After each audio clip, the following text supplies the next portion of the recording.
It's funny because I'm finna sound like Coach Riley, but what it showed me is we faced like 46, 47, maybe 48 runs, and we dominated like 45, 46 of them, 44 of them. So what it really showed is, I mean, you really one play away, literally one play away. I mean, obviously everybody can look at the last play and be like, oh, we would have stopped them, yeah, but you can look at so many plays over the course of the game. Defensively, offensively, special teams, I feel like we did good too. But you can look at so many individual plays and say, oh, that's what we could have won it, or that's what we may have lost it. But I mean, it just shows us that we got to continue to push and just stay disciplined on the little things. What is kind of going to be key for you guys to sort of limit those 10 to 12-yard runs into from not becoming explosive plays? What have you guys kind of discussed after seeing them on tape? Yeah, just pay attention to the little things, just discipline, not getting bored with dominating our gap, playing through our gap, instead of, sometimes just, like I said, just getting bored. I mean, obviously you dominate a lot of runs in a row. You tend to get bored and try to do someone else's job. But I just think as across the board, defensive line, second level, back end, we got to just continue to pay attention to the little things. We've been doing a great job of it so far. What are you guys' thoughts on just going up against the program now with Alex Grinch and Tackett, Yep. Seeing them again? Just what are your thoughts, emotions on that? Yeah, I mean, it's going to be cool. I mean, Coach Grinch obviously gave me a chance coming in last year. It was great meeting him during my transition, while I'm in the portal, meeting him, Coach Roy Manning, and obviously Coach New and them. But Coach Grinch is a wonderful coach, and he's an even better man. I mean, he was always fun to be around. Tackett obviously is another great person. He was obviously a freshman here last year, but I'm sure he's grown so much as a player. And I'm sure somebody, CJ Williams, I think, I never met him, but I heard he's a good guy too. So it's going to be cool seeing him again and having a friendly backyard, battle. You talked to Alex at all since, when he first left, that was it, but not anything recently. You just happy in general to kind of see him land on this? Yeah, absolutely. Yeah, just wishing him the best. You mean like when I spoke to him? No, just yeah, but just in general. Yeah, absolutely.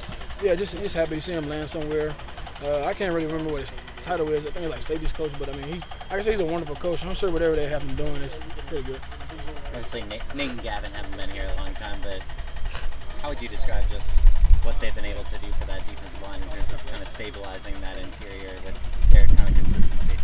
Yeah, you just mentioned it. I mean, consistency is a huge thing. They've just been good at, like I said, doing the little things right. I just think that's a testament to really Coach Henny and Coach Newell. Just, always, and Coach Scott too, just always being there, reminding us like, hey, stay in your gap, log out, peak, release, just the small things that we do from a day-to-day basis. And, I thank them, and I'm actually happy to continue to see Gavin and Nate and the other guys continue to get better. Whether it's an injury or a red shirt, how do you overcome someone who is in the rotation not playing anymore? I mean, you got to continue to take the punches and roll with it. Do you have any feelings on, fair deciding to redshirt? I mean, that's not something that I should speak on. I think that's a more of a Coach Riley question. I'm sure he's the better person to dive into the why and why not, and the feelings or whatever the case may be. But Bear's my brother. I wish him the best. So. Coach Riley was talking about yesterday about it needs to be hard for a defensive line to be good, to kind of push through stuff like that. How have you seen that kind of be the case this year, that this group has been able to push through in that way in ways that maybe it wouldn't have? Yeah, it's not even just the D-line. I mean, I would say that, I'm not leaving the offense out. I just don't really, I'm not on the offensive side of the ball, but, we all know our history. USC was a team to be reckoned with when it comes to defense. So I just think that's the culture that's been brought back. And, that's across the whole defensive staff, the whole defensive team. Like, you have to be a dog day in and day out, and you got to kind of like earn what you get in a sense. So that's kind of the fun thing about being here. It's like game day is just another day of practice in a way. Like, I think every day in practice we go at it so much. You go at it internally, externally, so it just makes game day more fun. Feedback off that, Lincoln said, like, should be hard to play, you know, defensive line at USC. At times it wasn't hard, you know, last year. What's been hard about it this year when you look at the increased talent, you know, in terms of guys fighting for snaps? Just what is the different feeling about that this year compared to last year? You mentioned it. Definitely an increase in talent, but I would say probably just an increase in, like, focus, you know, from practice to practice, just on the details that are being coached. Again, no knock on last year or anything. Like, I'm just saying, like, just this year, like, let's say we have a good series, especially being that we can have the iPads on the sideline now.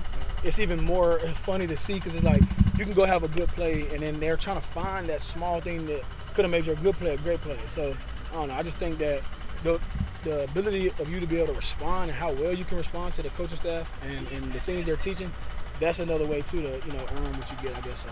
Let's do one more. How have you seen – go ahead, Nick. Go ahead, Scott.